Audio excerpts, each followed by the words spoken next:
আপনাদের মোল্লাহাটের এক সন্তান হাফেজ মাওলানা শামসুল হক রহমতুল্লাহ আলাইহি আমার অত্যন্ত ক্লোজ বন্ধু ছিলেন। এই মোল্লাহাটে কাসনা দাঁড়িয়ালার এইদিকে মোটরসাইকেল চালাইতেছিল ওর আব্বারে নিয়ে। তো মোটরসাইকেল আসতে চালাইতেছে, ঘুমায় গেছে, ধাক্কা লাগছে গাছের সঙ্গে, বুকে ধাক্কা খাইছিল। কিছুদিন পরে ঢাকাতে চিকিৎসাধীন অবস্থায় আমার থেকে স্বাস্থ্য ভালো শামসুল হক ভাই মারা যান। কবর নিরালা কবরস্থানের কবর। বিশ্বাস করেন, আমি মাঝে মধ্যে কবরস্থানে গেলে শামসুল হকে যায়, আমার মনে হয় যে শামসুল হক আমার পা জড়ায় ধরছে, আমার জামা টেনে ধরতেছে। শামসুল হক ধরে বলতেছে, তোরা আমার এই জায়গায় একা একা রেখে গেছিস, আমি কি করে থাকবো একা একা।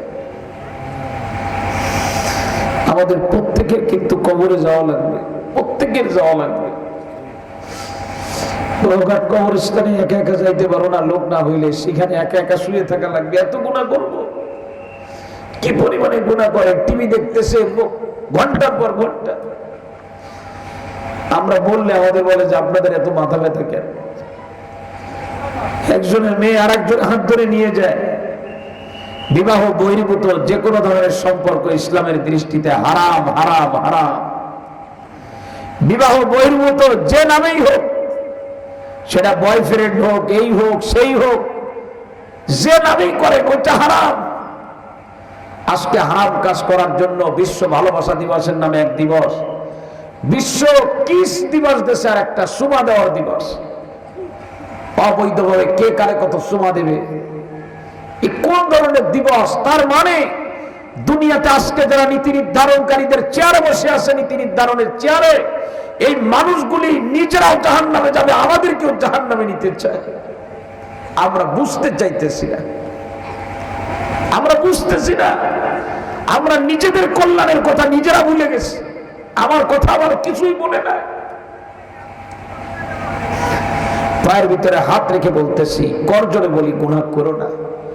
হযরতে ইউসুফ আলাইহিস সালাম যখন এই কথা তার কানে পৌঁছালো যে জুলাইখা তাকে জেলে দেবে, তো ইউসুফ তখন বলতেছে আল্লাহকে, ও আমার আল্লাহ, বলো, ও আমার আল্লাহ, রব্বিস সিজনু আহাব্বু ইলাইয়া মিম্মা ইয়াদউনানি ইলাইহি।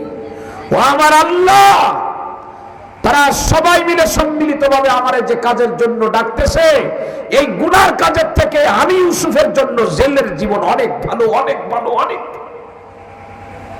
আমি জেল খাটবো।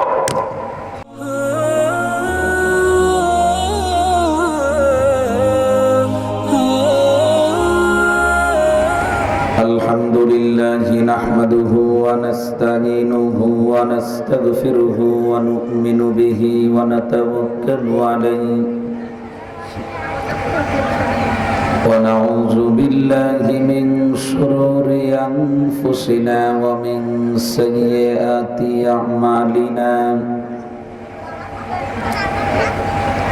من يهده الله فلا مضل له ومن يضلله فلا هادي له ونشهد أن لا إله إلا الله وحده لا شريك له ونشهد أن سيدنا وحبيبنا ومولانا محمدا عبده ورسوله. أعوذ بالله من الشيطان الرجيم. بسم الله الرحمن الرحيم.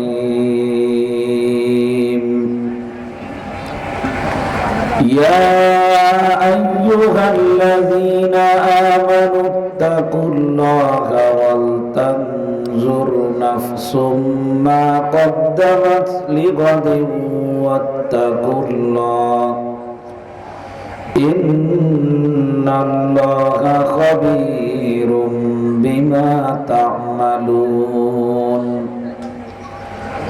ولا تكونوا كالذين نسوا الله فأنساهم أنفسهم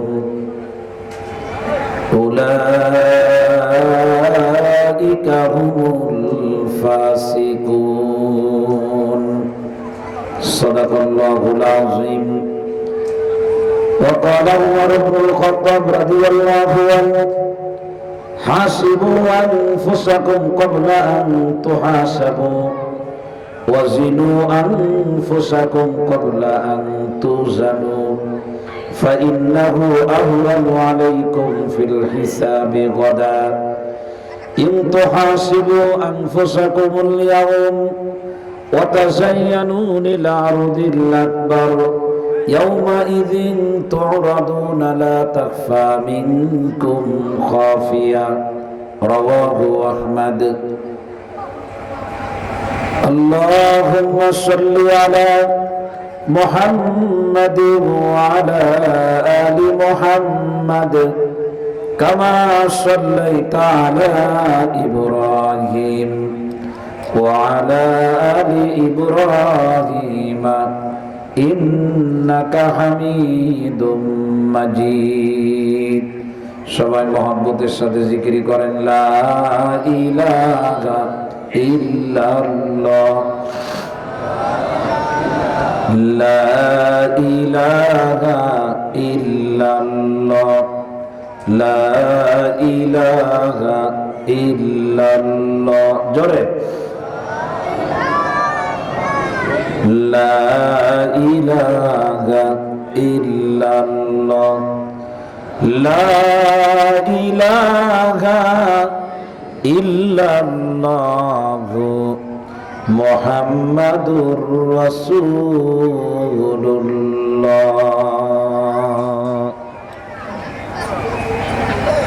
ঐতিহ্যবাহী বড়ঘাট কবরস্থান মাদ্রাসা ও এতিমখানা মোল্লাহাট বাগেরহাট কর্তৃক আয়োজিত 29তম বার্ষিক ওয়াজ মাহফিল। 2 দিনব্যাপী মাহফিলের আজ প্রথম দিন। উপস্থিত আছেন মাহফিলের সম্মানিত দাওয়াতি মেহমান, মিরপুর 1 নং কলোনি জামে মসজিদের সুযোগ্য খতিব, শরীফুল উলুম আরাবিয়া মাদ্রাসা ঢাকার শাইখুল হাদিস হযরত মাওলানা মুফতি আরিফ বিন হাবিব দামাত বারাকাতুহুল আলিয়া।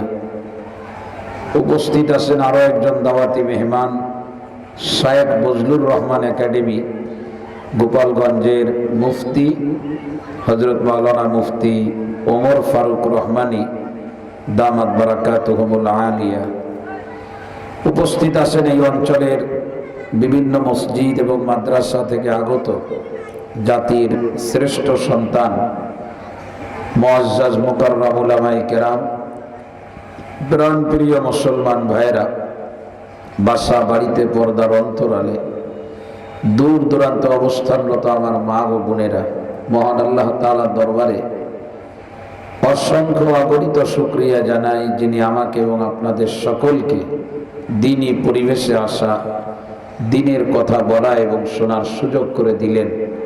সেই মাবুদের দরবারে শুকরিয়া আদায় করি, বলি আলহামদুলিল্লাহ।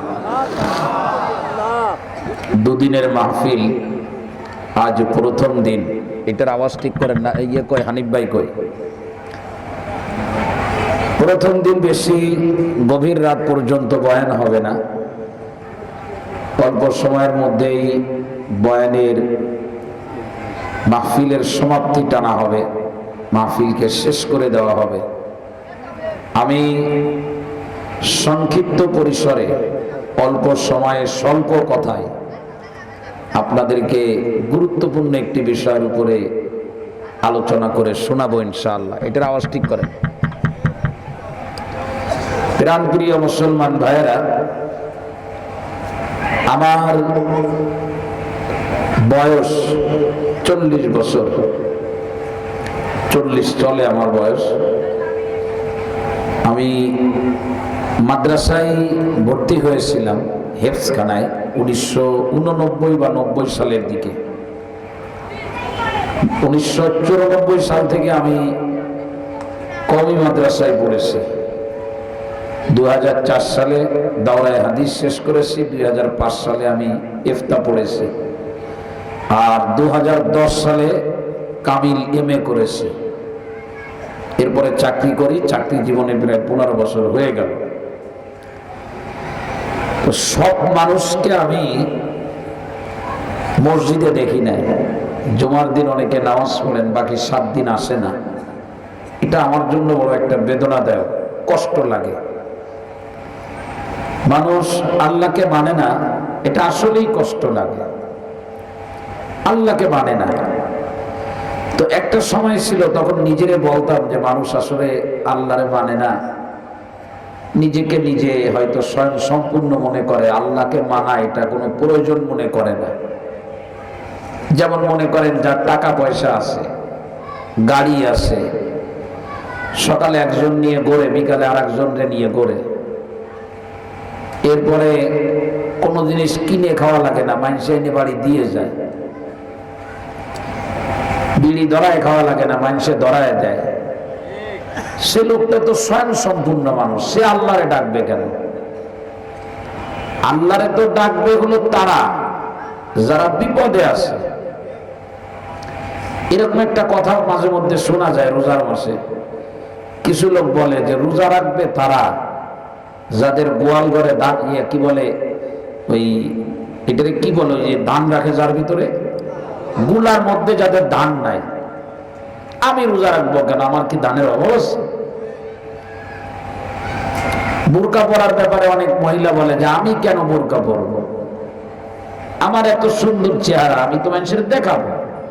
বোরকা পরবে যারা কালা, নাক এক জায়গায়, চোখ আর এক জায়গায়, একদিক তাকাইলে আর একদিক দেখে, তারা বোরকা পরবে। কথা বুঝে আসছে না? তো এগুলা নিজের ভিতরে যখন আসতো তো মনে করতাম যে কথাটা ঠিক হলেও হতে পারে। আবার আমার অবস্থাও তো এরকম, যখন আমার পেটে ব্যথা হয় তখন আমি আল্লাহরে বেশি ডাকি। মাঝে মধ্যে ওয়াজ করতে করতে গলা বসে যায়, গলা দিয়ে আর কিছু বের হয় না। যে পরিমাণে আল্লাহরে ডাকি তাতে মনে হয় যে আল্লাহ হয়তো নামি আমার কাছে এসেও যেতে পারে। ওষুধ খাই আর বলি যে আল্লাহ তুমি ওষুধ খাচ্ছি না, তুমি প্রয়োজনে গলার মধ্যে হাত দিয়ে ভালো বানায় দাও। রোগ বালা মুসিবত যখন হয় তখন আল্লাহরে না ডাকি তার উপায় থাকে না। কথা বুঝাইতে পারি নাই মনে হয়। আল্লাহ তো বিপদে পড়লে যে পরিমাণ ডাকি, বিপদ গেলে তো আর আসলে ওই পরিমাণ ডাকা হয় না। এটাই বাস্তব সত্য কথা। ঠিক না বেঠিক জোরে বলে? মনে করেন বাৎসরিক মাহফিলে আমাদের দাওয়াত দেশের, আমি গাড়ি নিয়ে চলে আসছি। আপনারা মনে করতেছেন হুজুর কত ভালো, দাওয়াত দিলেই চলে আসে।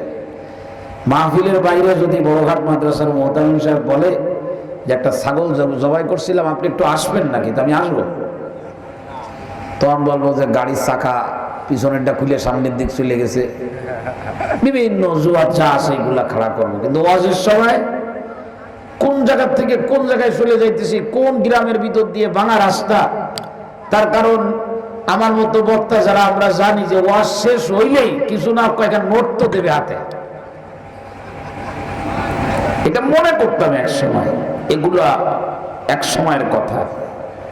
কিন্তু বর্তমানে আমার আফসোস হলো, কষ্ট লাগতেছে যে মানুষ নিজের কথা নিজে ভুলে যাইতেছে।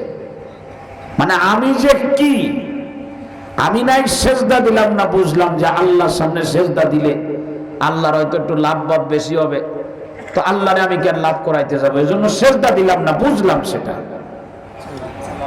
কিন্তু আমি আমাকে ভুলে গেছি, আমার কথা আমার মনে নাই। সকাল 9টা থেকে শুরু করে বিকাল 5টা পর্যন্ত রাজমিস্ত্রি জোগালে 500 টাকা পাইছে, 300 টাকা খাওয়াইছে মোবাইল, 300 টাকা ভরছে ওর মধ্যে। আর 200 টাকার মধ্যে 100 টাকা বিকাশ করে দিয়েছে একটা মেয়েরে, কইছে তুই কিছু ঢুকো মোবাইলে। আর 100 টাকা দিয়ে 50 টাকা দিয়ে সিগারেট খাইছে 2টা। আর 50 টাকা ছিল পকেটে রেখে দিয়ে বলতেছে দুনিয়ার মানুষ কত ভাত খায়, আল্লাহ আমারে মোটেই দিল না। 500 টাকা কামাই করে 300 টাকা মোবাইলটা দিয়ে দিল, নিজেরা দিল না। আমার যে কি পরিমাণে কষ্ট লাগে যে মানুষ পাগল হয়ে গেল না, সব মোবাইলের মধ্যে দিয়ে দিচ্ছে। আজকে দেখলাম যে সকালে খাই নাই, দুপুরে খাই নাই, রাত্রে খাই নাই, বৈকেল বেলায় দেখি গোলাপ ফুল কিনে নিয়ে পোলাপান ঘুরে বেড়াচ্ছে, কার হাতে দেবে তাই? কি হলো কি? আমরা কি আমাদের ভুলে গেলাম? আমার কথা আমার মনে নাই? এই যে আমরা যে আমারে ভুলে যাচ্ছি, নিজেদেরকে নিজেরা যে ভুলে যাচ্ছি, এর কারণ হলো একটা মেকানিজম কাজ করতেছে ভিতরে। আমি কোরআন শরীফের সে আয়াত পড়েছি, এখানে যারা উলামা ইকরাম আছেন আয়াতের তরজমা তারা বুঝতেছেন ভালো করে। মানুষ যখন আল্লাহরে ভুলে যায় তখন নিজের কথা আর মনে রাখতে পারে না। বোঝেন নাই মনে হয়? যখন আল্লাহরে ভুলে যাবে, আল্লাহ কয় তোরে তুই ভুলে যাবি, তোরেও মনে রাখতে দেব না। মুসলমান ভালো করে শোনেন, যে ব্যক্তি নামাজরে ভুলে যায় আল্লাহ পাক তার নিজের কথা নিজেরে ভুলায় দেয়। কোনটা তার জন্য ভালো আর কোনটা খারাপ এই জ্ঞান তার মধ্যে আর থাকে না। ওর জন্য কোনটা উপকারী আর কোনটা অপকারী, কোনটা করলে ওর ভালো হবে কোনটা করলে খারাপ হবে, এই ধারণা, এই ধরনের কনসেপ্ট আর মানসিকতা আল্লাহ ওর থেকে বের করে দেয়। ও তখন চতুষ্পদ প্রাণীর মতো হয়ে যায়। একটা ছাগল যেমন ভালো একটা ক্ষেত দেখলে খাওয়া শুরু করে দেয়, এই চিন্তা করে না যে একটু পরে মালিক এসে আমারে কষা দেবে। মানুষ তখন চতুষ্পদ প্রাণীর মতো হয়ে যায়, যে আল্লাহরে ভুলে যায়। আল্লাহ কয় আমি, তুই আমারে ভুলে গেলি আমিও তোরেও ভুলাই দেবো, তোর কথা তোর মনে থাকবে না। তুই মার খাবি রাস্তার ভিতরে, মার খাবি রাজনীতির ময়দানে, গাঁজা খাবি তো মানুষে তোরে মারবে, চুরি করে ধরা পড়ে মানুষের কাছে মার খাবি, সিগারেট খাবি কাস্তে কাস্তে বমি করে দিবি, বমির সঙ্গে সঙ্গে নিজ দিয়ে আরো জিনিস হয়ে যাবে, তোর কথা তোর মনে থাকবে না।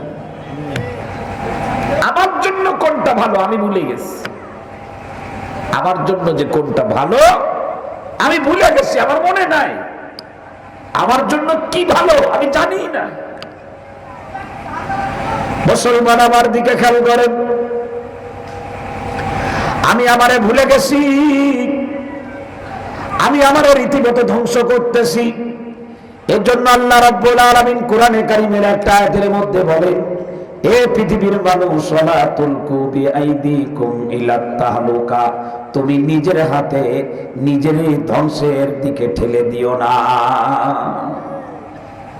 নিজের হাতে নিজেকে ধ্বংসের দিকে তুমি ঠেলে দিও না। আমরা নিজেরা নিজেদেরকে ধ্বংস করে ফেলাইতেছি। কতভাবে ধ্বংস করি? আমি যদি ধ্বংসের বর্ণনা দেওয়া শুরু করি ফজরের আযান হয়ে যাবে। সর্বপ্রথম মাথার বয়ান করি, এই মাথারে ধ্বংস করতেছি। কয়দিন পরে তোমার আর আমার যে অবস্থা হবে, পাবনায় পাগলের সাথে থাকার জন্য আমাকে সুযোগ দেওয়া হবে না, বরং আমারে আর তোমারে পাবনার এই দিকে একটা ব্রিজ আছে, লালন শাহ ব্রিজ, ওই ব্রিজের উপরে দাঁড় করায় গুলি করে নদীতে ফেলে দেওয়া হবে। আমার পাগলা কারণেও নেবে না। তার কারণ হলো এই মেধার উপরে এমন চাপ দেওয়া হচ্ছে, মোবাইল হাতে নিয়ে গেম খেলার নামে এমন এক খেলা খেলতেছে, ওই খেলা যখন বন্ধ হয়ে যায়, মসজিদে ইমাম সাহেব এসে বলতেছে, হুজুর দোয়া মাসুরা পড়ে একটু আমার মাথায় ফু দিয়ে দিয়ে, আয়াতুল কুরসি পড়ে আমার মাথায় একটু ফু দেন। কয় কেন? কয় হুজুর মনে হচ্ছে কানের উপর, দুই কানের উপর থেকে মাথা ছিদ্র হয়ে মনে হয় ঘিলু বের হয়ে যাবে। ও মুসলমান, খোদার কসম করে বলে, এই ব্রেনকে, এই মাথাকে আল্লাহ পাক এমন জিনিস দিয়ে বানিয়েছেন, এই জিনিসের সঙ্গে কোরআনের সম্পর্ক, হাদিসের সম্পর্ক, আল্লাহ এবং আল্লাহর রসুলের বিধান নিয়ে চিন্তা করার সম্পর্ক। এই মেধার ভিতরে কোনোদিন গেম ঢুকাবা না। এই মেধার ভিতরে কি যেন একটা বলে পাবদা গেম নাকি, তা ঢুকাবা না। খোদার কসম করে বলি মুসলমান, ভালো করে শোনেন, পাগল হয়ে মরবেন, পৃথিবীর কোনো ডাক্তার চিকিৎসা দিতে পারবে না। কানের মধ্যে অল টাইম ইয়ারফোন ঢুকায় দিয়ে কানটাকে চিরদিনের মতো ধ্বংস করতেছে। আমার একজন নাক কান গলা বিশেষজ্ঞ ডাক্তার বলল, অধিকাংশ রোগী এখন আসতেছে এমন 2-10 বছর 20 বছরের ভিতরে তারা কানে আর কিছুই শুনবে না। একদম চিরদিনের মতো তারা বদিরে হয়ে যাবে। ও মুসলমান, আমার দিকে খেয়াল করেন, এই জিনিসগুলোর কোনো পরিচর্যা হচ্ছে না। তার কারণ হলো যারা নামাজের পরিচর্যা করে না, যারা জিকিরের পরিচর্যা করে না, কালামে পাকের তেলাওয়াতের পরিচর্যা করে না, যারা পর্দার পরিচর্যা করে না, ও 3.5 হাত বডিরও পরিচর্যা করে না, ও 3.5 হাত বডির কথা ভুলে যায়। এ বডির কখন কি দরকার তাও ও জানতে পারে না। আল্লাহর রাসূল বলেছেন, এ শোনো, সকাল থেকে তুমি কাজ করবা, যোহরের নামাজের পরে একটু কাইলুলা করবা, এই মাথাটাকে তুমি ঠান্ডা হইতে দিবা। তার কারণে এরও একটা ধারণ ক্ষমতা আছে। আমরা যারা 2 জায়গায় ওয়াজ করি, আমি তো 2 জায়গায় ওয়াজের পক্ষে না, আমি 1 জায়গায় ওয়াজের পক্ষে। এই বছর পাক্কা ইরাদা করেছিলাম 2 জায়গায় ওয়াজ করব না। তারপরেও কয়েকদিন বাধ্য হয়েছি কিছু লোকের কারণে, তাদেরকে বলে দিয়েছি জীবনে আর কোনোদিন 2 জায়গায় ওয়াজের কথা আমারে বলবেন না। তার কারণ হলো 2 জায়গায় ওয়াজ করে যে যখন রাত্রে ঘুমাই, বিশ্বাস করেন কম্বলের নিচে যাই, ঘুম আসে না, চোখের ভিতরে কেমন যেন মনে হয় শরীরের ভিতরে এক ধরনের অঞ্জালা কাঁপতে থাকে, থরথর করে কাঁপে। যুবক, আমাদের অনেক কষ্ট লাগে, কষ্ট লাগে। বলবো যে হুজুর আপনার আমি কি হই, আমার নিয়ে আপনার এত কষ্ট লাগে কেন? যুবক, তোমাদের জন্য চোখের পানি ফেলে ফেলে কাঁদে, তোমাদের কথাই সারাক্ষণ চিন্তা করি, শুধু চিন্তা করি যে আমাদের ভবিষ্যৎ হবে কি। এখন মসজিদে যে মুরব্বীগুলা নামাজ পড়ে, এইগুলা তো যদি মারা যায় তো এই মসজিদে কারা আসবে? এই মসজিদ তো হবে রাশিয়ার মসজিদের মতো, তালা ঝুলবে বছরের পর বছর। এক প্রজন্ম বলবে যে মসজিদের চাবি কার কাছে আমরা জানি না, তবে আমার বয়স 25 বছর, 25 বছর ধরে দেখতেছি এই মসজিদে তালা মারা। এই ইসলাম কারা আবাদ করবে? কে আবাদ করবে? কে আছে বলো যুবক? বলো না, তোমাদের জন্য কেন কাঁদি? আমাদের কান্নার কোনো কারণ নাই। আমরা নির্বাচন করব না, আমি তো করব না, আর কেউ করলে। আমি নির্বাচনের পক্ষে না, আমি নির্বাচন ছাড়া নেতৃত্ব দেওয়ার পক্ষে। তার কারণ এ জাতি নির্বাচনে ভোট দেওয়ার যোগ্যতা রাখে না। কারণ যার ভোট কোনে কেনা বেচা হয় একটা সিগারেটের কাছে, ভোট বিক্রি হয় একটা পানের কাছে, ভোট বিক্রি হয় জাতির শ্রেষ্ঠ আমানত যেটা, সেই আমানত বিক্রি হয় একটা চকলেটের কাছে। সেখান থেকে ভালো কিছুর আশা করা যায় না। ভালো করে শোনেন, কেন বলি, কেন বলি? আমি আমার জীবনে আজকে 16 ডিসেম্বরে যা দেখলাম, কি বলে 14 ফেব্রুয়ারি, আজকের এই 14 ফেব্রুয়ারি আমি যা দেখছি, তাতে আমার মনে হয় করোনা ভাইরাস হার্ট অ্যাটাক করছে। আমি যা আজকে দেখলাম শহরে, ইন্না লিল্লাহি ওয়া ইন্না ইলাইহি রাজিউন। শুনি নাকি 4-5 জন এক জায়গায় হলে করোনা ভাইরাস ওই জায়গায় জন্মগ্রহণ করে। তা আজকের কি করলো, কি হচ্ছে, কি শুরু হয়ে যাচ্ছে? মুসলমানের ছেলে, মুসলমানের মেয়ে নিজের কথাও নিজে ভুলে গেছে যে তার কিসে ভালো আর কিসে ভালো না। রূপসা ব্রিজের উপর দিয়ে আসলাম, মনে হচ্ছে রূপসা ব্রিজ ভেঙে নাই, নিচে পড়ে যায় কিনা আল্লাহ পাক ভালো জানে। এক কাগজের প্যাকেটের মধ্যে চানাচুর মুড়ি ভাজানো কিনে ছেলে আর মেয়ে 2 জন খাচ্ছে, তা মনে হচ্ছে যেন 2 জনই মনে ভিক্ষে করে খাচ্ছে। এদের কি মা বাপ নাই? এরা জানে না যে আমি যা করতেছি আমার ভবিষ্যৎ অন্ধকার হয়ে যাচ্ছে। একটা মেয়ে সে ঘর থেকে বের হয়ে যাচ্ছে, তার নিজের অস্তিত্বের কথা, নিজের ব্যক্তিত্বের কথা, নিজের নিরাপত্তার কথা, নিজের ইজ্জতের আব্রুর কথা তার মনে নাই। সে ভাবতেছে না, বের হয়ে যাচ্ছে। গায়ে হাত দিয়ে বুঝাইতে গেলে বলতেছে আপনাদের এত বাদে কেন? ইদানিং একটা স্লোগান গ্রাম অঞ্চলে 4 দোকানেও শোনা যাচ্ছে যে হুজুররা ওয়াজ করবে নামাজ নিয়ে। হুজুরদের এই সমস্ত বিষয়ে ওয়াজ করার কি দরকার? তা আমরা নামাজ নিয়ে তো ওয়াজ করি, নামাজ নিয়ে ওয়াজ করি না তা তো না, কিন্তু এক সময় এসে নামাজ নিয়ে ওয়াজ আপাতত বন্ধ রাখছি। তার কারণ নামাজের ওয়াজ আমরা এত বেশি করছি যে কিছু লোক চিন্তা করছে চুরি করো, ডাকাতি করো, নামাজ পড়ো, জান্নাতে যাবে। নামাজও পড়ে, মিলাদের প্যাকেটও চুরি করে।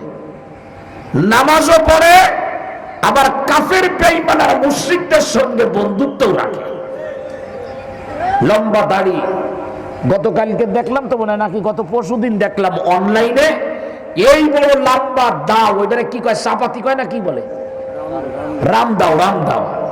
সে রামদাও নিয়ে একজন আর একজনকে তাড়া করছে। যার হাতে রামদা তার মুখে দাড়ি, মাথায় টুপি, পাঞ্জাবি গায়ে দেওয়া। নিচে একজন ওই দলের নাম লিখে লেখছে, এটা হলো অমুক দলের অমুক শাখার ওই এলাকার সভাপতি। উনি মাথায় টুপি আছে, লম্বা দাড়ি আছে, আবার লম্বা জামাও আছে, হাতে আবার ওই কি বললেন রামদাও আছে। এজন্য আপাতত আর নামাজের ওয়াজ আমি করি না, কারণ বাংলাদেশের নামাজি এখন বহুত হয়েছে, দাড়িওয়ালাও এত পরিমাণে হয়ে গেছে, আল্লাহু আকবার।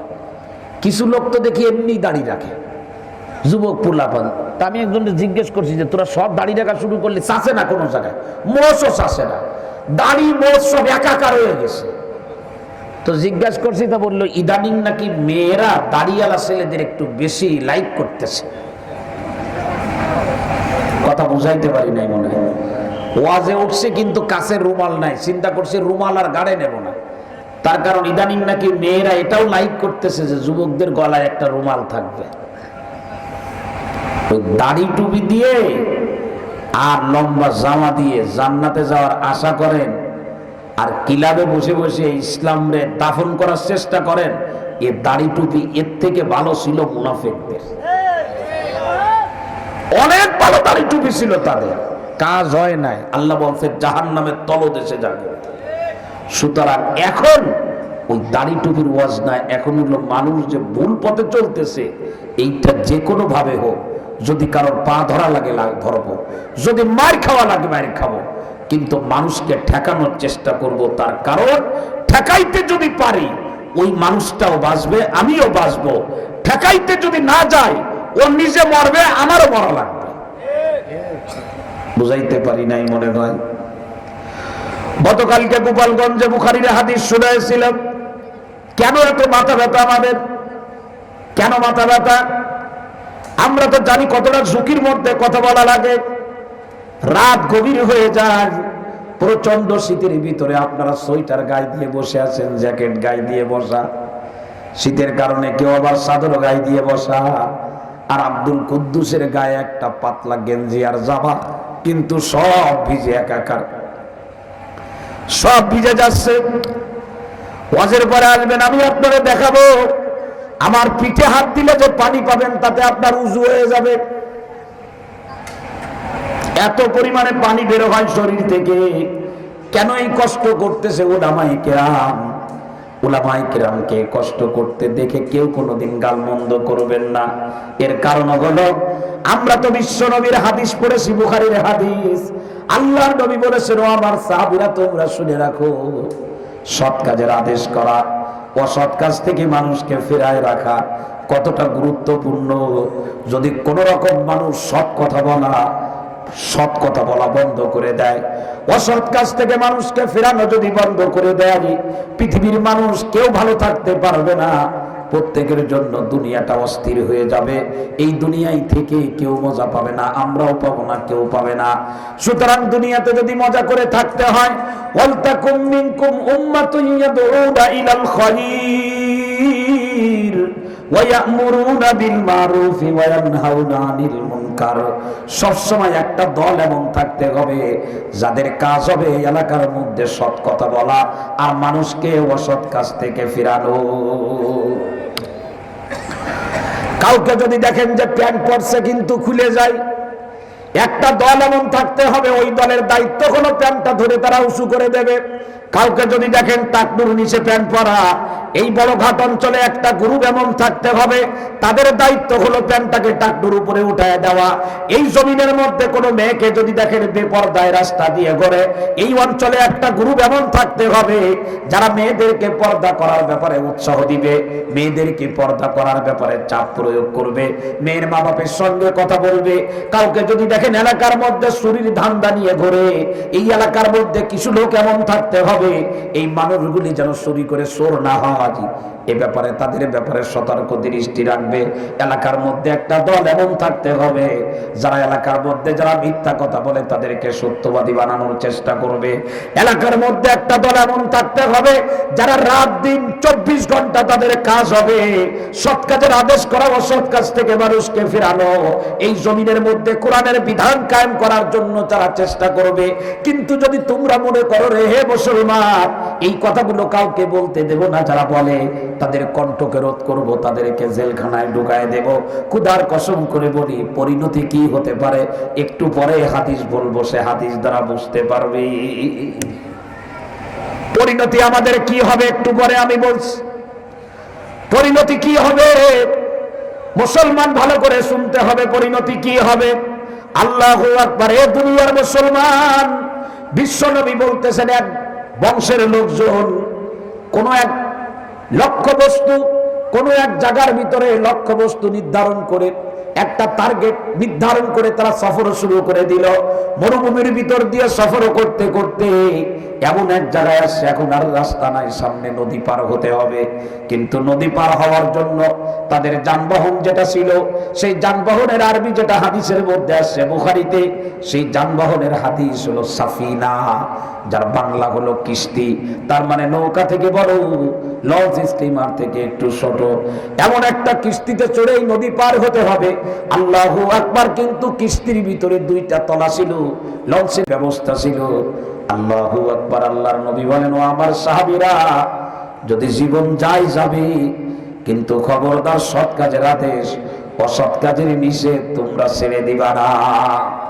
নবী বলেছেন যদি সৎ কাজের আদেশ তোমরা ছেড়ে দাও, অসৎ কাজ থেকে নিষেধ করা যদি তোমরা বন্ধ করে দাও, মুসলমান আমার দিকে খেয়াল করেন, তার মানে তোমরা যদি চুপচাপ স্টোর হও।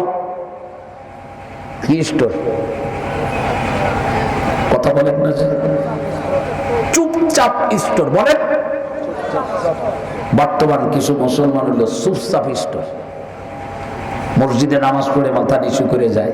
একজন বলতেছে ও ভাই আপনি নামাজ পড়ে আসলেন, এই যে দোকানের লোকজন নামাজ পড়ে না, তো এদের ব্যাপারে কোনো ফিকির করবেন না? যার যার আখের সেই সেই জোগাড় করে গাঁজা খায়।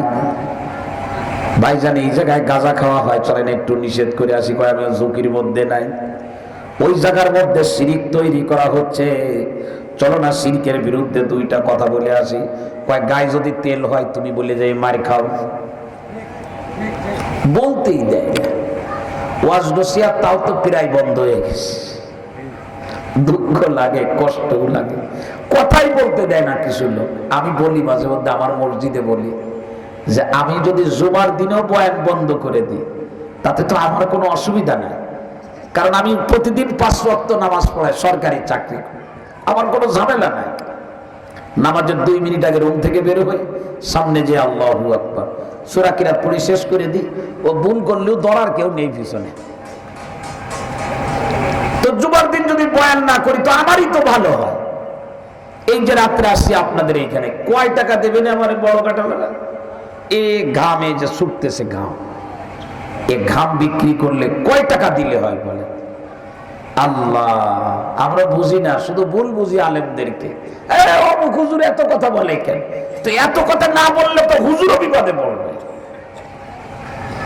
কারণ যখন গুনার কাজ হতে থাকে, অনৈতিক কাজ হতে থাকে, তখন প্রত্যেকটা মানুষের দায়িত্ব হলো সে চুপ না থেকে তার সামর্থ্য অনুযায়ী সে কথা বলতে থাকবে।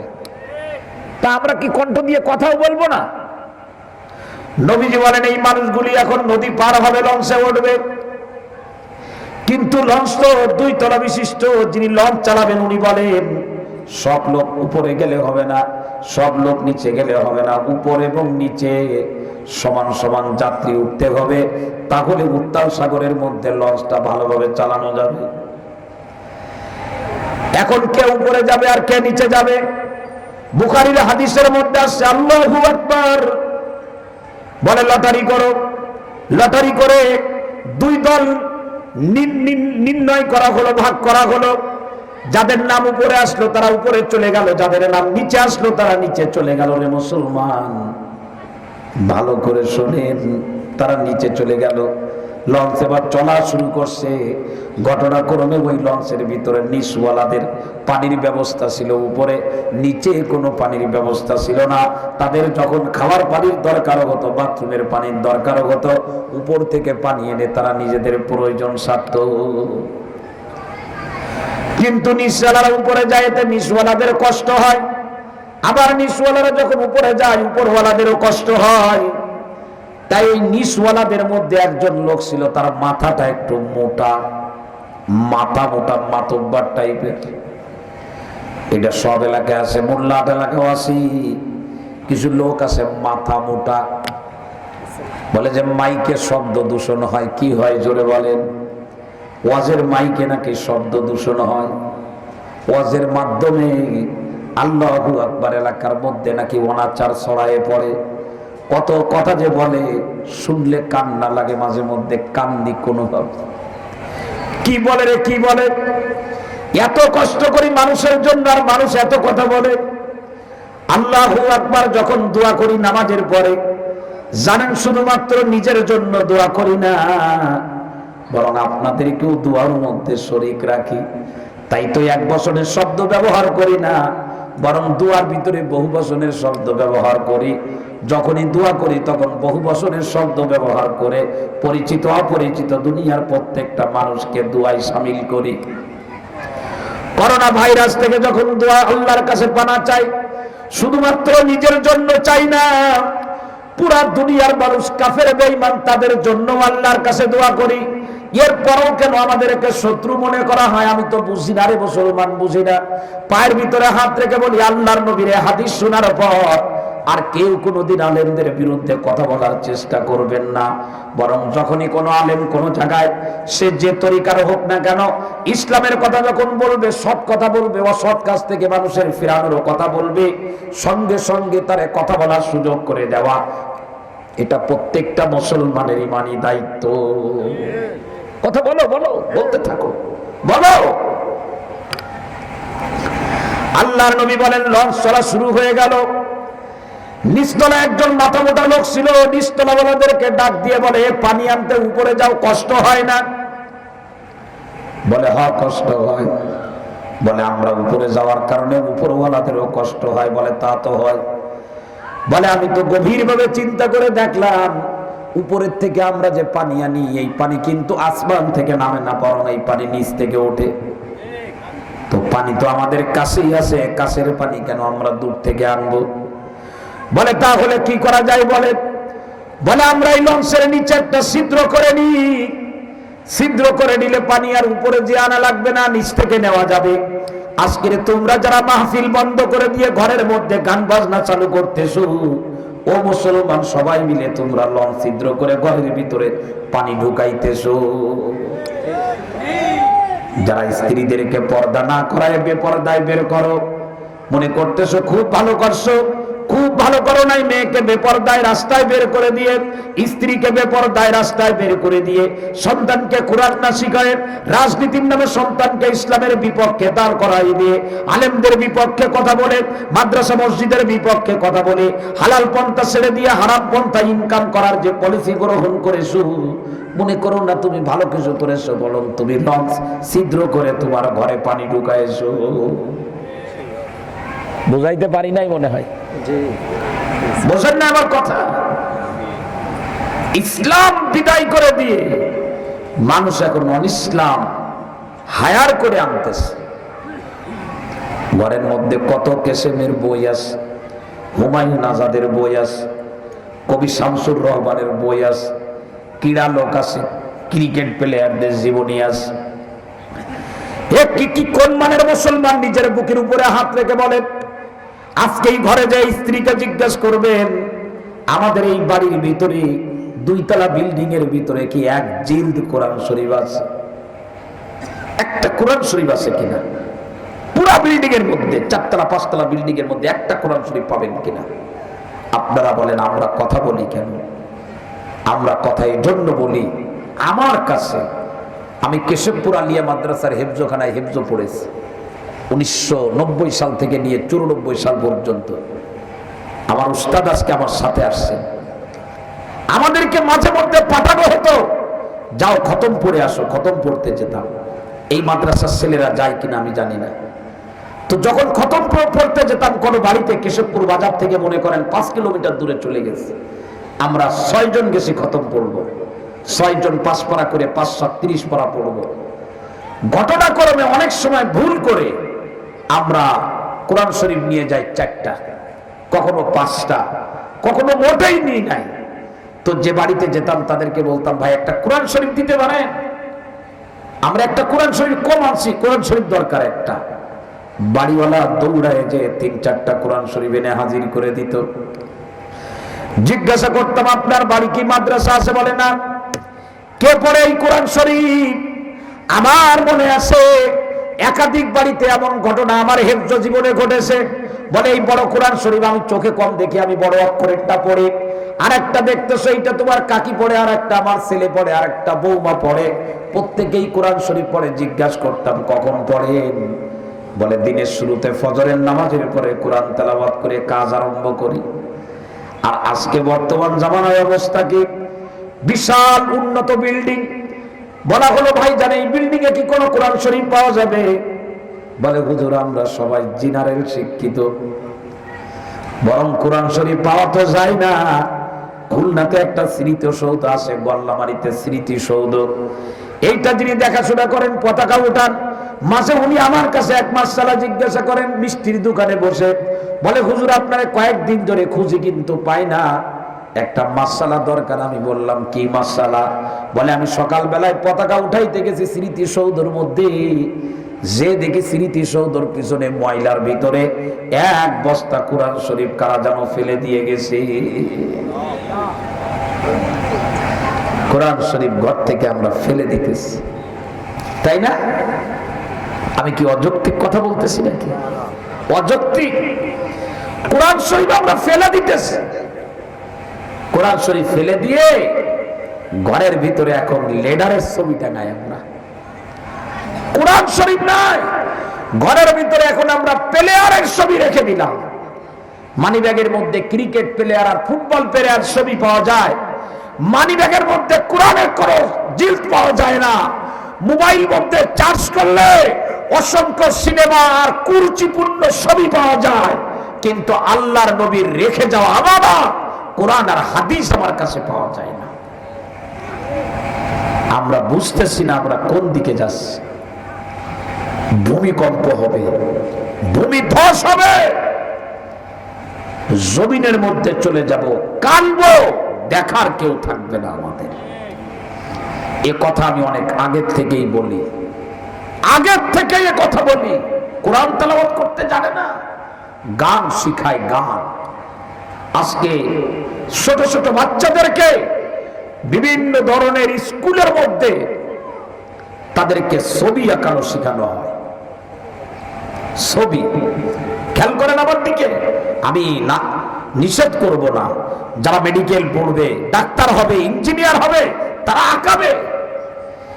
ছবি আঁকানো কোনো দোষণীয় না, কিন্তু বাচ্চাদেরকে আলিফে আল্লাহ, বাতে বাইতুল্লাহ, আল্লাহু আকবার, সাতে সওয়াব, এইটা পড়ানো বড় অন্যায়। কেন এইটা পড়াবে? এইটা পড়াইলে তো একটা সন্তান সে উগ্র হয়ে যাবে। এই করে করে কোরআন হাদিসকে বিদায় করে দেওয়া হচ্ছে। ও মুল্লাহাতের মুসলমানেরা, পায়ের ভিতরে হাত রেখে বলি, ইসলামের দৃষ্টিতে ব্যবসা বাণিজ্য নিষিদ্ধ নয়, ইসলামের দৃষ্টিতে রাজনীতি করা কোনো নিষিদ্ধ নয়, ইসলামের দৃষ্টিতে ইঞ্জিনিয়ার ডাক্তার হওয়া কোনো নিষিদ্ধ নয়। কিন্তু খোদার কসম করে বলি, রাজনীতির ট্যাবলেট, ব্যবসার ট্যাবলেট আর ইঞ্জিনিয়ারিং এর ট্যাবলেট খাওয়ায় যদি আমাকে ইসলাম থেকে দূরে নিয়ে যায়, জাহান্নামের আগুন ছাড়া আমার আর কোনো উপায় থাকবে না। জাহান্নামের আগুন ছাড়া আমার আর কোনো উপায় থাকবে না। আমি ডাক্তার হব, ইঞ্জিনিয়ার হব, আমি লয়ার হব, কিন্তু সব কিছুর আগে আমি মুসলমান হব। ঠিক না ঠিক? জোরে বলেন। ওয়ালা তামুতুন্না ইল্লা ওয়া আনতুম মুসলিমুন। আমার আল্লাহ পাক বলেন, হে দুনিয়ার মানুষ, মুসলমান না হয়ে মরো না। তার কারণ হলো নিজের জীবনকে পুরোপুরি আল্লাহর সামনে সফরত করে দাও, এরপরে মারা যাও, কবরকে তোমার জন্য জান্নাতের বাগান বানায় দেওয়া হবে। দুই দল লোক তো দুই দিকে চলে গেল, লঞ্চ চলতেছে সাগরের মাঝখান দিয়ে। এর মধ্যে নিচের ওই লোকটা বলল, আমরা ছিদ্র করে পানি নিয়ে নিলে আমাদের আর উপরে যাওয়া লাগলো না, আর উপরওয়ালাদেরও কষ্ট হলো না, আমাদেরও কষ্ট হলো না। এবার হাদিসের মধ্যে আসছে আখাজাল ফাসা, ওই মাথা মোটা লোকটা একটা কুড়াল হাতে নিল। কুড়াল হাতে নেওয়ার পরে লঞ্চের নিচে কোপ দিয়ে দিয়ে ছিদ্র করতেছে, নিচ থেকে পানি ঢোকাবে। আপনারা যারা আওয়ামী লীগ করেন, বিএনপি করেন, যারা জাতীয় পার্টি করেন, জামাত ইসলামী করেন, চরমোনা করেন, তবলিগ করেন, পাবলিক করেন, আত্রসি করেন, যে যা করেন এই ময়দানের মধ্যে বসে আছেন, আপনাদের সবাইরে জিজ্ঞাসা করি, আপনারা বলেন তো, উপরওয়ালারা যদি এই নিউজ শুনতে পায় যে নিচে একজন লঞ্চ ছিদ্র করতেছে, উপরওয়ালাদের তখন দায়িত্ব কি বলেন আপনারা? বলেন তো, উপরওয়ালাদের দায়িত্ব কি বলেন আপনারা? উপরওয়ালারা যদি চিন্তা করে আমরা তো নিচে থাকি না, আমরা উপরে থাকি, যা পারে নিচওয়ালারা করুক, আমাদের দেখার দরকার কি? এ দুনিয়ার মুসলমান উপরওয়ালারা বাঁচতে পারবে না। আল্লাহর নবী বলেন, ও সাহাবীরা তোমরা আমারে বলো, উপরওয়ালারা যখন জানতে পারবে যে নিচে একজন লঞ্চ ছিদ্র করতেছে, তখন তাদের দায়িত্ব কি?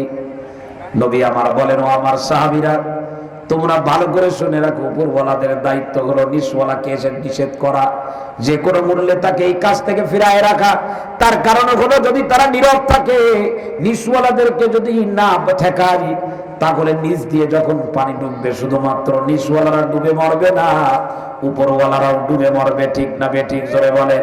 কিন্তু উপরওয়ালারা যদি নিচওয়ালাদেরকে বাধা দেয়, আর পানি যদি তাদেরকে ছিদ্র করে নিতে যদি নিষেধ করে, হাতের থেকে যদি কোড়াল কেড়ে নেয়, ওই কোড়াল কেড়ে নিতে যে যদি মায়ের খাওয়া লাগে, কোড়ালটা যদি কেড়ে নিতে পারে, নিচওয়ালারাও বাঁচবে, উপরওয়ালারাও বেঁচে যাবে। ঠিক না বেঠিক জোরে বলি?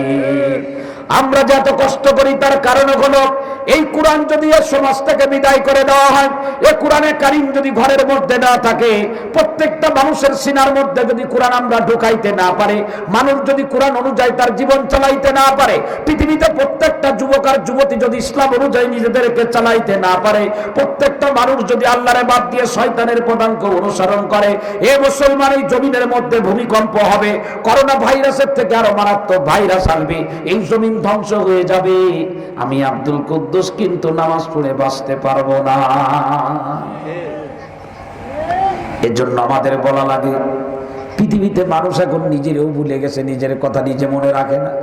ও আল্লাহর ডাক শোনে না, ও নিজের ডাক ও নিজে শোনে না। ও আল্লাহর ডাক শোনে না, নিজের ডাক ও নিজে শোনে না। আল্লাহর বিধানের প্রতি যেমন কোনো খেয়াল রাখে না, নিজের শরীর আর স্বাস্থ্যের দিকেও তেমন কোনো খেয়াল রাখে না। এজন্য আমার আল্লাহ বলে, হে পৃথিবীর মানুষ, একটু চিন্তা করার জন্য বলে, লাঠি দিয়ে কোনো লাঠালাঠি হবে না, কোনো মারামারি হবে না, আপনারা কোনো দাবড়া দাবড়ি করবো না, মোল্লাহাট থানায় আপনার নামে কোনো মামলাও করবো না। শুধু আজকের মাহফিলের বয়ানের মাধ্যমে আমার আল্লাহ পাক যেভাবে করে আমাদের মধ্যে চেতনা তৈরি করতে চেয়েছেন, আল্লাহ পাক বলেন, ও পৃথিবীর মানুষ, তোমরা দুনিয়াতে গুনাহ করতেছো, গুনাহ করার ক্ষমতা আমি আল্লাহ তোমার মধ্যে দিয়ে রাখছি, তোমার মধ্যে ভালো কাজ করারও ক্ষমতা দিয়ে রাখছি। ফাআলহামাহা ফুজুরাহা ওয়া তাকওয়াহা, গুনাহ করার ক্ষমতা যেমন দিলাম, ভালো কাজ করার ক্ষমতাও তোমাদেরকে দিলাম। কিন্তু তোমরা যারা লাগামহীন কাজ করতেছো, গুনার কাজকে নিজেদের জন্য ক্যারেক্টার মনে করতেছো, টাকনুর নিচে প্যান্ট পরা নিজের জন্য গর্ব মনে করতেছো, উলামায়ে কিরামকে ওয়াজের স্টেজের মধ্যে গলা ধাক্কা দিয়ে ফেলে দেওয়া নিজের জন্য যারা গর্বের মনে করতেছো, মাদ্রাসা মসজিদগুলি বন্ধ করে দেওয়া নিজেদের জন্য যারা ক্যারেক্টার মনে করো, আমার আল্লাহ পাক বলে, হে পৃথিবীর মানুষ, আমি আল্লাহ চাইলে এখনই মোল্লাহাটের পুলিশ দিয়ে তোরে ধরাইতে পারি, কিন্তু আমি তোরে ধরাবো না, আমি তোরে বেইজ্জতি করব না, মৃত্যু পর্যন্ত তোরে সুযোগ দিলাম। রে মানুষ, যা করতেছো নিজের কাজ দিয়ে একটু চিন্তা করো। ওয়ালতানজুর নাফসুম মা কদ্দামাত লিগাদিন ওয়াত্তাকুল্লাহ, তুমি যে কাজটা করতেছো এই কাজের রেজাল্ট পরকালে কেমন হবে, মৃত্যুর পরে কেমন হবে, ওই রেজাল্টের কথা মাথার ভিতরে একটু ঢোকাও। আর নিজের কর্ম নিয়ে নিজে চিন্তা করো, তুমি যে কাজ করতেছো এই কাজের উপরে চিন্তা করো যে আমার কাজটা কেমন হলো, এই কাজের রেজাল্টটা কেমন হবে। এ দুনিয়ার মুসলমান আমার দিকে লক্ষ্য করেন, আজকে দুনিয়াতে আমরা যে কাজ করতেছি এর কোনো একটা কাজ কিন্তু আমারে ছেড়ে যাবে না, বরং কোরআন শরীফের আয়াতের মধ্যে আল্লাহ পাক বলেন, কুল্লু নাফসিন বিমা কাসাবাত রাহিনা। একটু জিকির করেন, লা ইলাহা ইল্লাল্লাহ। জোরে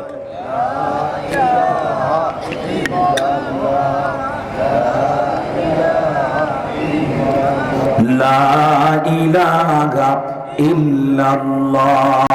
রাষ্ট্রবিরোধী যদি কোনো কাজ করা হয়, রাষ্ট্রবিরোধী কাজ, আব্দুল কুদ্দুসকে পুলিশে ধরে নিয়ে গেছে। মোল্লাহাটের লোকজন বলল আব্দুল কুদ্দুস রে নিয়ে গেছে। যার কাছে বলে কি জন্য নিয়ে গেছে, বলে রাষ্ট্রবিরোধী বক্তৃতা দিয়েছে।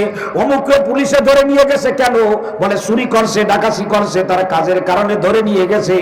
পুলিশ এমনিতেই কারণে ধরে না, ঠিক না বেঠিক? জোরে বলেন। আমার আল্লাহ পাক বলেন, ও দুনিয়ার মানুষ, এই দুনিয়ায় যে কাজ করতেছো এই কাজের কারণে তোমার দুনিয়ায় ধরা হবে না। কিন্তু তুমি ভালো করে শুনে রাখো, কুল্লু নাফসিম বিমা কাসাবাত রহিনা। এই দুনিয়াতে তুমি যা করতেছো, এই পৃথিবীতে মানুষ দুনিয়াতে যা করবে ওই কাজের দ্বারা পৃথিবীতে তারে আটকায় রাখা হবে। ভালো কাজ করলে তারে ওই কাজের সঙ্গে জান্নাতের মধ্যে দিয়ে দেওয়া হবে। আর যদি খারাপ কাজ করে পালিয়ে যেতে পারবে না রে মুসলমান। ও মুসলমান, আমার দিকে খেয়াল করো। আজকে যেমন তোমার হাত ধরে টেনে খারাপ কাজ থেকে সরাইতে পারি না, কিয়ামতের ময়দান যখন হবে, মৃত্যু যখন হয়ে যাবে, খারাপ কাজগুলারে পিছন থেকে টেনেও তোমার থেকে দূরে সরানো যাবে না। তুমি দুনিয়ার মধ্যে একটা মেয়ে দেখলে যে তীরের মতো তাকাও, এই কাজ তোমার থেকে আলাদা করা যাবে না। এই দুনিয়ায় তুমি ইসলামের বিরুদ্ধে চক্রান্ত করো, তোমার থেকে আলাদা করা যাবে না। এই দুনিয়াতে মসজিদে আজান হয়েছে, নামাজ পড়ো নাই, তোমার থেকে আলাদা করা যাবে না।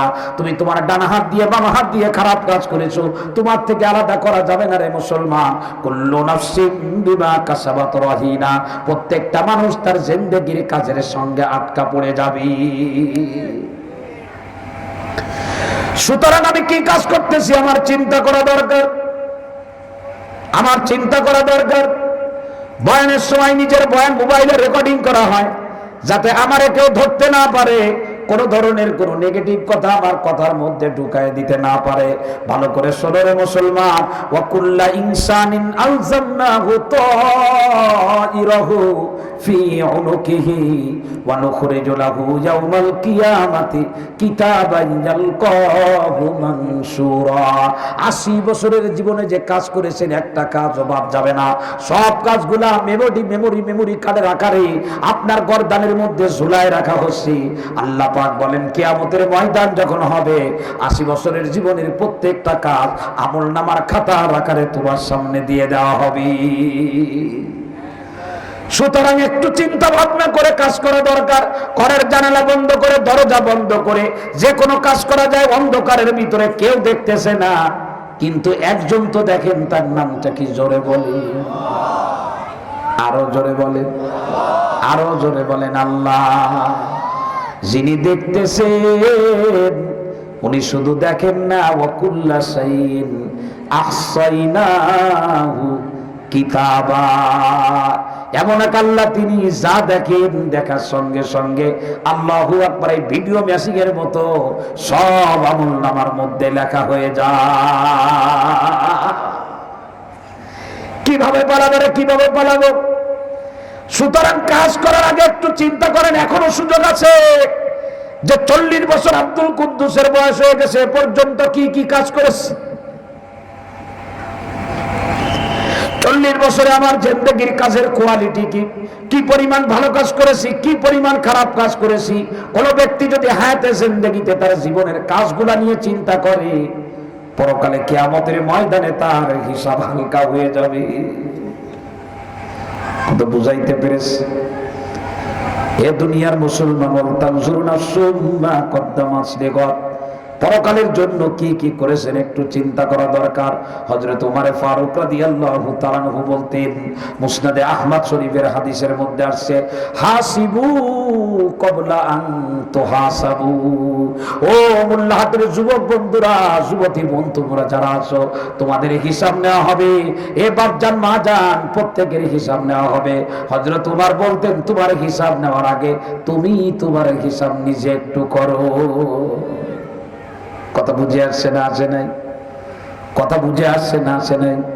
পরীক্ষার হলের ভিতরে স্টুডেন্ট যখন পরীক্ষা দেয়, পরীক্ষা দিয়ে দেখবেন আল্লাহু আকবার, শেষ পর্যায়ে শিক্ষক বলে স্টুডেন্টদেরকে লক্ষ্য করে বলে, প্রাইমারি স্কুলে বলে, এ বাবারা, যার যার লেখা হয়েছে খাতাটা আবার একটু রিভাইজ দাও, আবার দেখো। কোন জায়গায় কোনো ভুল হয়ে গেল কিনা। এখন জিজ্ঞাসা করা হলো বড়ঘাট কোন থানায় অবস্থিত, খুলনা বাগেরহাট জেলার কোন থানায় অবস্থিত, ও লিখে রাখছে শীতলবাড়ি থানায় অবস্থিত। যখন দেখতে গেল তখন ভুল ধরা পড়ে গেলে আস্তে করে ফ্লুইড মেরে অথবা দাগ দিয়ে কেটে দিয়ে সঠিকটা লিখতে পারবে। ঠিক না বেঠিক জোরে বলেন। জিন্দেগির কর্মগুলি নিয়ে চিন্তা করা দরকার। কেন আজকে আমাদের জীবন নিয়ে আমরা চিন্তা করি না? এ দুনিয়ার মুসলমান একেবারে জীবনের জিন্দেগির কোনো কাজ নিয়ে কোনো চিন্তা নাই। প্রতিনিয়ত দিন যায়, ডে বাই ডে নতুন নতুন করে গুনাহ আমদানি করতেছি। এ দুনিয়ার মুসলমান আমি মাঝে মধ্যে আফসোস করে বলি, এক সময় মানুষ সিনেমা দেখতো, সিনেমা দেখতে যাইতো জেলা শহরে। আমার বাড়ি হলো যশোরে, কেশবপুর থানায় আমার বাড়ি।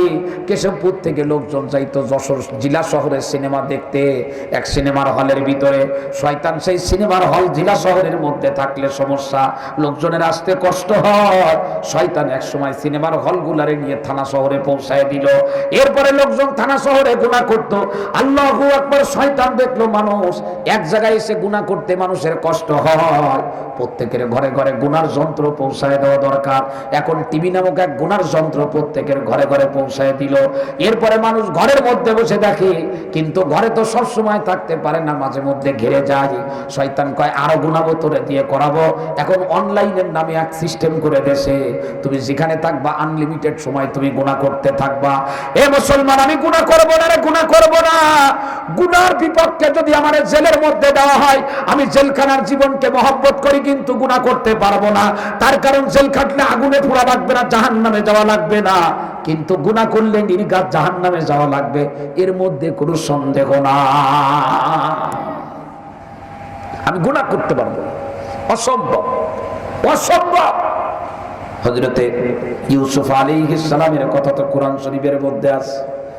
ইউসুফ আলাইহিস সালামকে একদল মহিলা যে তাশকিল করে, বলতেছে ও ইউসুফ, তুমি তো ছিল না যে জুলাইখা কত খারাপ, ওগুলো মন্ত্রীর স্ত্রী, ও যদি শুধুমাত্র একটু আঙ্গুল নাড়া দেয় তোমার 10 বছরের জেল হয়ে যাবে।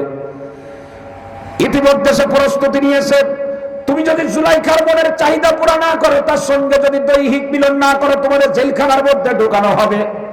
শুনে রাখো যুবক বন্ধুরা, গুনাহ হলো মানুষের জন্য সব থেকে বড় ক্ষতিকারক। তার কারণে হলো দুনিয়ার আগুন সহ্য করা সম্ভব। এই দুনিয়ার আগুনে যদি কোনো মানুষকে ফেলে দেওয়া হয়, এই দুনিয়ার আগুনে মানুষ পোড়া শুরু করবে। যখন সব পুড়ে যাবে তখন মরে যাবে, মরে গেলে আর কোনো কষ্ট হবে না। কিন্তু জাহান্নামের আগুন এই দুনিয়ার আগুনের থেকে 1000 গুণ বেশি খারাপ। তার কারণ হলো দুনিয়ার আগুনে মানুষ পুড়ে মরে যায়, জাহান্নামের আগুনে কারণ মৃত্যু হবে না, অনন্তকাল বেঁচে থাকবে, শুধু পুড়তে থাকবে আর পুড়তে থাকবে। মুসলমান আমার দিকে লক্ষ্য করো, গুনাহ করব না, ইসলামের উপরে টিকে থাকবো। আমাকে যদি আটলান্টিক মহাসাগরের পানির ভিতরে ফেলে দেয়, এ পানিতে সাঁতরানো যাবে, এ পানির ভিতরে আমি যদি পড়ে যাই, কোনো মাছ আমারে খেয়ে ফেলাবে, আমি যখন মারা যাবো আমার কষ্ট শেষ হয়ে যাবে, আর কোনো কষ্ট হবে না।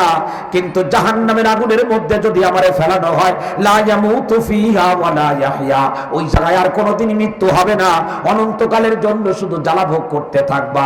মানুষ কষ্ট করতে করতে এমন এক জায়গায় চলে যাবে, জাহান্নামের আগুনের মধ্যে মানুষ বলবে, আল্লাহ তুমি আমারে মৃত্যু দাও, তুমি আমারে মৃত্যু দাও।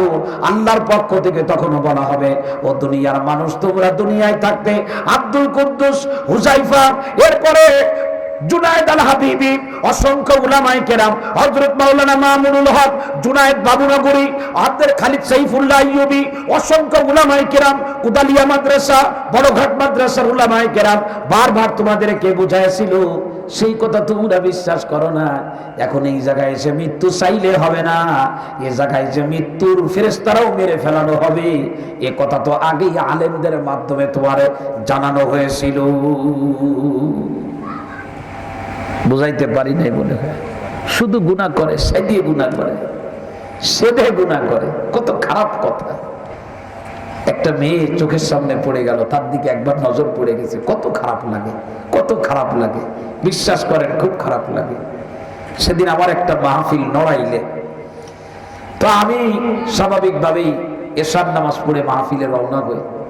তো আমি জিজ্ঞেস করেছি যে আমার বয়ান কখন, তো বলে যে আপনার বয়ান এশার নামাজের পরে। তো চিন্তা করছি নড়াইল কাছাকাছি, মাগরিব পড়ে গেলেই তো ঈশার আগে পৌঁছায় যাব। কিন্তু আমার যেতে অনেক দেরি হয়ে গেছে, অনেক দেরি হয়ে গেছে। তো লোকগুলো একটু আমার উপরে ক্ষুব্ধ, একটু রাগ রাগ হয়েছে কর্তৃপক্ষ। বিশ্বাস করেন আমার এত কষ্ট লাগতেছিল, কান্না আসতেছিল যে আজকে ওয়াজ করতে যে এই মানুষগুলি আমার উপরে রাগ হয়ে গেল। আল্লাহ, এরা যদি এইভাবে রাগ রাখে তাহলে আমার কি উপায় হবে? আমি তো এমনি কোনো আমল করতে পারি না। আমি যে আগে যিনি আমাকে দাওয়াত দিয়েছেন ওনার কাছে মাপ চেয়েছি, ভাই আমারে মাফ করে দিয়েন আল্লাহর রাস্তায়। যিনি মাহফিলের আয়োজক ওনার কাছে মাপ চেয়েছি। ও মুসলমান, ভয় লাগে, খালি ভয় লাগে, শুধু ভয় লাগে। সারা জীবন তো মাদ্রাসা মসজিদ নিয়েই আসছে। 40 বছর বয়স, 90 সালে যদি হেফজখানায় যায় তো বয়স তো পুরাটাই মাদ্রাসায় দিয়ে দিলাম। এরপরেও ভয় লাগে যে আসলে কিছুই করতে পারি নাই, একদম কিছু করতে পারি নাই। বারবার মনে করি আল্লাহ যদি এই অবস্থায় মৃত্যু হয়ে যায়, কত মানুষ কবরে চলে গেছে। আপনাদের মোল্লাহাটের এক সন্তান হাফেজ মাওলানা শামসুল হক রহমতুল্লাহ আলাইহি আমার অত্যন্ত ক্লোজ বন্ধু ছিলেন। এই মোল্লাহাটে কাসনা দাঁড়িয়ালার এইদিকে মোটরসাইকেল চালাইতেছিল ওর আব্বারে নিয়ে। তো মোটরসাইকেল আসতে চালাইতেছে, ঘুমায় গেছে, ধাক্কা লাগছে গাছের সঙ্গে, বুকে ধাক্কা খাইছিল। কিছুদিন পরে ঢাকাতে চিকিৎসাধীন অবস্থায় আমার থেকে স্বাস্থ্য ভালো শামসুল হক ভাই মারা যান। কবর নিরালা কবরস্থানের কবর। বিশ্বাস করেন আমি মাঝে মধ্যে কবরস্থানে গেলে শামসুল হকে যায়, আমার মনে হয় যে শামসুল হক আমার পা জড়ায় ধরছে, আমার জামা টেনে ধরতেছে। শামসুল হক ধরে বলতেছে, তোরা আমার এই জায়গায় একা একা রেখে গেছিস, আমি কি করে থাকবো একা একা? আমাদের প্রত্যেকের কিন্তু কবরে যাওয়া লাগবে, প্রত্যেকের যাওয়া লাগবে। কবরস্থানে একা একা যাইতে পারো না, লোক না হইলে সেখানে একা একা শুয়ে থাকা লাগবে। এত গুনাহ করবো, কি পরিমাণে গুনাহ করে। টিভি দেখতেছে ঘন্টার পর ঘন্টা। আমরা বললে আমাদের বলে যে আপনাদের এত মাথা ব্যথা কেন? একজনের মেয়ে আর একজন হাত ধরে নিয়ে যায়। বিবাহ বহির্ভূত যে কোনো ধরনের সম্পর্ক ইসলামের দৃষ্টিতে হারাম, হারাম, হারাম। বিবাহ বহির্ভূত যে নামেই হোক, সেটা বয়ফ্রেন্ড হোক, এই হোক, সেই হোক, যে নামেই করে ওইটা হারাম। আজকে হারাম কাজ করার জন্য বিশ্ব ভালোবাসা দিবসের নামে এক দিবস, বিশ্ব কিস দিবস দেশে আর একটা সুমা দেওয়ার দিবস। অবৈধভাবে কে কারে কত সুমা দেবে, এই কোন ধরনের দিবস? তার মানে দুনিয়াতে আজকে যারা নীতি নির্ধারণকারীদের চেয়ারে বসে আছে, নীতি নির্ধারণের চেয়ারে, এই মানুষগুলি নিজেরাও জাহান্নামে যাবে, আমাদেরকেও জাহান্নামে নিতে চায়। আমরা বুঝতে চাইতেছি না, আমরা বুঝতেছি না। আমরা নিজেদের কল্যাণের কথা নিজেরা ভুলে গেছি। আমার কথা আমার কিছুই মনে নাই। পায়ের ভিতরে হাত রেখে বলতেছি, করজোরে বলি গুনাহ করো না। হযরতে ইউসুফ আলাইহিস সালাম যখন এই কথা তার কানে পৌঁছালো যে জুলাইখা তাকে জেলে দেবে, তো ইউসুফ তখন বলতেছে আল্লাহকে, ও আমার আল্লাহ, বলো ও আমার আল্লাহ, রব্বিস সিজনু আহাব্বু ইলাইয়া মিম্মা ইয়াদউনানি ইলাইহি। ও আমার আল্লাহ, তারা সবাই মিলে সম্মিলিতভাবে আমারে যে কাজের জন্য ডাকতেছে, এই গুনার কাজের থেকে আমি ইউসুফের জন্য জেলের জীবন অনেক ভালো, অনেক ভালো, অনেক। আমি জেল খাটবো, ফাঁসির দড়িতে ঝুলবো, কিন্তু আমি কোনো গুনাহ করতে পারবো না। আমার দ্বারা গুনাহ করা সম্ভব হবে না। আমাকে দিয়ে তোমরা গুনাহ করাইতে পারবা না। গুনাহ আমাকে ধ্বংস করে দেবে, আমি গুনাহ করতে পারি না। আমরা গুনাহ ছাড়বো তো ইনশাআল্লাহ সবাই, ছাড়বো তো ইনশাআল্লাহ সবাই। ভালো খাবার পর্যাপ্ত নাও থাকতে পারে, কিন্তু আল্লাহর ওয়াস্তে কেউ তো আর ইটপাটকেল খাবে না, ঠিক না বেঠিক? জোরে বলে। ইবাদত বন্দেগী আমরা কতটুকু করি? আমরা বেশি করতে পারি না। আমাদের থেকে মানুষ কত ইবাদত করেছে। আল্লাহু আকবার। 80 বছরের জীবন, একদিন তাকবীরে উলা ছুটে গেছে, হাউমাউ করে কাঁপতেছে, হাউমাউ করে কাঁপতেছে, কান্নাকাটি করতে করতে বেহুশ হয়ে পড়ে গেছে। এলাকাবাসী ডাক্তার ডেকে নিয়ে আসছে। ডাক্তার হাত ধরছে, চোখ খুলে বলতেছে, কিরে তুমি আমার হাত ধরছো? বলে, আমি একজন ডাক্তার, আপনার চিকিৎসার জন্য আমাকে আহ্বান করা হয়েছে। বলে, আমার আবার কিসের চিকিৎসা? বলে, আপনি না অসুস্থ? বলে, আমি অসুস্থ না, আমি অসুস্থ না, আমি অসুস্থ হইনি, আমি অসুস্থ না। বলে আপনি বুঝতে পারেন না, আপনি বুঝতেছেন না, আপনি অসুস্থ। সেদিন রাত্রে শুয়ে শুয়ে বই পড়তেছিলাম মাহফিল থেকে ফেরার পরে, এই বর্ণনা তখন দেখলাম দেওবন্দের একজন আকাবিরিনের জীবনীর মধ্যে। উনি বলতেছে আমি অসুস্থ না। বলে আপনি তো বেহুশ হয়ে আছেন, অসুস্থ না মানে কি? আপনার কিছু সময় পরে আপনার বয়ান করা লাগবে মাগরিবের নামাজের পরে। বলে তোমরা ভয় পেও না, শুধু আল্লাহর কাছে দোয়া করো, আমারে কোনো ঔষধ খাওয়াইও না, শুধু আল্লাহর কাছে দোয়া করো। আমি যদি মাগরিবের নামাজ তাকবীরে উলার সাথে আদায় করতে পারি, তাকবীরে উলা যদি ঠিক মতো পেয়ে যাই, তোমাদের কোনো চিন্তা করা লাগবে না, মাগরিবের নামাজের পরে আমি ঠিক মতো বয়ান করে দিতে পারবো। সত্যিই মাগরিবের নামাজের আজান হয়ে গেল। ঠিক বেহুশ হয়ে পড়ে থাকা দেওবন্দের আকাবিরিন উঠে তার নামাজের মধ্যে শরীক হয়ে গেল। মাগরিবের নামাজের পরে উপস্থিত মুসল্লিদের সামনে বয়ান শুরু করে দিল, রে মুসলমান, কেন আজকে গুনাহ করলে খারাপ লাগে না? শরীরের ভিতরে যদি একটা বাবলার কাঁটা, ছোট্ট কাঁটা যদি হাতের মধ্যে পায়ের ভিতরে বিঁধে যায়, রাত্রে ঠিক মতো ঘুম হয় না। মাছের কাঁটা যদি গলার ভিতরে কোনো রকম বেঁধে যায়, মাসের পরে মাস নির্ঘুমে রাত কাটাইতে হয়, আর কারোর ঘুম হয় না। ঠিক না বেঠিক? জোরে বলে। যত সময় কাঁটা বের করতে না পারে, এই শরীরের মধ্যে গরম হয়ে যায়, কোনো রকম টিকতে পারে না। মোল্লাহাটের মুসলমান, জানি না আর কোনোদিন বয়ান শোনাতে পারবো কিনা। আমার মাদের বলবো, বাবলার কাঁটা যদি শরীরের মধ্যে বিঁধে যায়, মাছের কাঁটা যদি গলার ভিতরে বাঁধে, আরামের ঘুম হারাম হয়ে যায়, তুমি সহ্য করতে পারো না। অথচ এমন এক গুনাহ তোমার ঘাড়ের উপরে চেপেছে, যে গুনার কারণে নির্ঘাত জাহান্নামের আগুন ছাড়া আর কোনো উপায় নাই। রে মুসলমান, কিভাবে এরপরে নিশ্চিন্তে ঘুমায় যাও? আজকেই নিজের হিসাব নিজে করো, আজকেই নিজের হিসাব নিজে করো। বলো যে 60 বছর কি করেছি? যদি দেখো যে 60 বছরে কোনো ধরনের কোনো গুনার কাজ হয়ে গেছে, এখনো সুযোগ আছে, পর্যাপ্ত পানি আছে, পর্যাপ্ত পানি আছে, আর সাবানের ব্যবস্থা আছে। যত বড় ধরনের গুনাহ হোক না কেন, গুনার ময়লার উপরে অল্প একটু সাবান লাগায় পানি দিয়ে দাও, জিন্দেগির গুনাহগুলা সব ধুয়ে দুধের মতো পরিষ্কার হয়ে যাবে। আল্লাহু আকবার। নবীজি এর জন্য বলেছেন, তোমার জীবনের হিসাব দেওয়ার আগে তুমি নিজেই করো।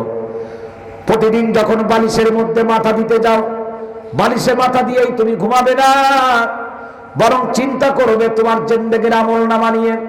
যদি দেখো যে আমলনামার মধ্যে কোনো কাঁটা বিঁধে আছে, গুনাহ নামক কোনো কাঁটা যদি বিঁধে চেয়ে থাকে তোমার আমলনামার ভিতরে, ওই বালিশের উপরে মাথা দিয়ে ঘুমানোর আগে এই কণ্ঠ দিয়ে তুমি 3 বার পড়বা, আস্তাগফিরুল্লাহাল্লাযী লা ইলাহা ইল্লা হুয়াল হাইয়ুল কাইয়্যুম ওয়া আতুবু ইলাইহি।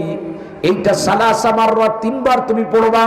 এই ইস্তিগফার, এই দোয়াটা যদি 3 বার তুমি পড়তে পারো, বিশ্বনবী বলেছেন জিন্দেগির আমলনামা হিসাব করার পরে যত গুনাহ তোমার নজরে আসে, 3 বার এই দোয়া পড়ার সঙ্গে সঙ্গে আল্লাহ পাক তোমার জিন্দেগির গুনাহ মাফ করে দেবে। জিন্দেগির হিসাবের খাতাটা একটু খোলো। ও যুবক, আর লাগামহীন হইও না, এই জমিনের মধ্যে লাগামহীন হার হইও না। পায়ের ভিতরে হাত রেখে বলতেছে, আর লাগামহীন হইও না রে মুসলমান, আর লাগামহীন হইও না। একটু সামান্য গুনাহ, তার থেকে জেলখানার জীবন তাদের কাছে ভালো হয়ে গেছে। আমি তোমাদের পায়ের ভিতরে হাত রেখে বলি, জিন্দেগির হিসাব করো, জীবনে আর কোনোদিন কোনো গুনাহ করব না। আল্লাহরে বলবো, আল্লাহ আর গুনাহ করতে চায় না, তুমি আমাদেরকে গুনাহ মুক্ত রাখো। গুনাহ করতে আর আমাদের ভালো লাগে না, গুনাহ করতে ভালো লাগে না। আমার আল্লাহ পাক বলেন, ওয়া আনিবু ইলা রাব্বিকুম, তুমি তোমার রবের দিকে ফেরো। এ রবের দিকে আসো, আসো, রবের দিকে আসো। ওয়া আসলিমু লাহু, নিজের মাথাটা রবের সামনে অবনত করে দাও। মিন ক্বাবলি আইয়াতিয়াকুমুল আযাবু সুম্মা লা তুনসারুন। যদি তুমি তওবা না করো, রবের দিকে যদি না আসো, হঠাৎ করে দেখবে এক সময় গজবের মধ্যে পড়ে গেছো, তখন তুমি কান্নাকাটি করবা, কিন্তু সাহায্য করার কাউকে তুমি পাবা না। অন্য আয়াতে আবার আল্লাহ পাক বলেন, ওয়াত্তাবিউ আহসানা মা উনজিলা ইলাইকুম মির রাব্বিকুম মিন ক্বাবলি আন ইয়াতিয়াকুমুল আযাবু বাগতাতাও ওয়া আনতুম লা তাশউরুন। বলে টেরও পাবা না কখন কোন গজব চলে আসবে। ফিরাউন টের পায় নাই, হঠাৎ করে দেখে ফিরাউনের গাল দিয়ে পানি ঢুকতেছে। তখন ফিরাউনে হঠাৎ করে আসা গজবে যখন পাকড়াও হয়ে গেছে, ফিরাউন বলছে আল্লাহ আমি ভালো হয়ে গেলাম। আল্লাহ পাক বলেন এই ভালো হওয়ার আমার কাছে কোনো দাম না। সুতরাং আমরা পরকালীন হিসাবের আগে দুনিয়াতে বসে নিজের হিসাব নিজে করব তো ইনশাআল্লাহ। বেহিসাবি কাজ করব না, হিসাবি কাজ করব। কাজ করার আগে নিজের হিসাব নিজের কাছে, যে এই কাজের ভিতরে আমার ইহকাল পরকালের লাভ কতটুকু আর ক্ষতি কতটুকু। কাজ যতই মজাদার কাজ হোক না কেন, সে কাজের মধ্যে যদি আমার ইহকাল পরকালের ক্ষতি থাকে, পৃথিবীর সবাই মিলে চেষ্টা করলেও ওই মজাদার কাজ আমারে দিয়ে করাইতে, কথা বলেন, কেউ করাইতে পারবে না। মজাদার কাজ, রাজনীতি একটা মজাদার ব্যাপার, রাজনৈতিক নেতা হওয়া একটা মজাদার ব্যাপার, নিজের দল ক্ষমতায় থাকা এটা একটা মজার ব্যাপার। ধরলেই টাকা, শুইলেই টাকা, নিলেই টাকা, কোটিপতি হওয়া যায়। বলে সব ঠিক আছে, কিন্তু সব হলো ক্ষণস্থায়ী জীবনের জন্য। স্থায়ী জীবন আমার পরকাল, সেই পরকালকে ধ্বংস করে দুনিয়ার রাজনীতি আমি করব না। ঠিক আছে তো ইনশাআল্লাহ। আমার কাছে পরকাল বড় না দুনিয়া বড়? এই কাল বড় না ওই কাল বড়? বলেন। আমি এই কাল নিয়ে ভাবি না ওই কাল নিয়ে ভাববো? আল্লাহ তাআলা আমাদের সকলকে পরকাল নিয়ে ভাবা, পরকালের আমলের হিসাব পরকালের মুখোমুখি হওয়ার আগে নিজের হিসাব নিজে করার তৌফিক আল্লাহ দান করে। সবাই বলেন আমিন। আল্লাহ তাআলা আমাদের সকলকে কবুল করে নেন, আমরা যেন বেহিসাবি জিন্দেগি না চালাই। আগামীকালকে মাহফিলে আমরা সকলেই আসব, ওলামায়ে কেরাম আসবেন ইনশাআল্লাহ, নিজেও আসব, মানুষকে ডেকে নিয়ে আসব, দুনিয়ার জীবনটা সুন্দর করার চেষ্টা করব। আল্লাহ পাক আমাকে আমাদের সকলকে নিজের জিন্দেগির গুনাহগুলি দুনিয়া থেকে মাফ করানোর তৌফিক আল্লাহ দান করে। এখনই দোয়া হবে, উঠাউঠি করবেন না, সংক্ষিপ্ত দোয়া, মুখতাসার দোয়া হবে, দোয়া করেই আমরা উঠবো ইনশাআল্লাহ। আল্লাহুম্মা আমিন। রব্বানা যালামনা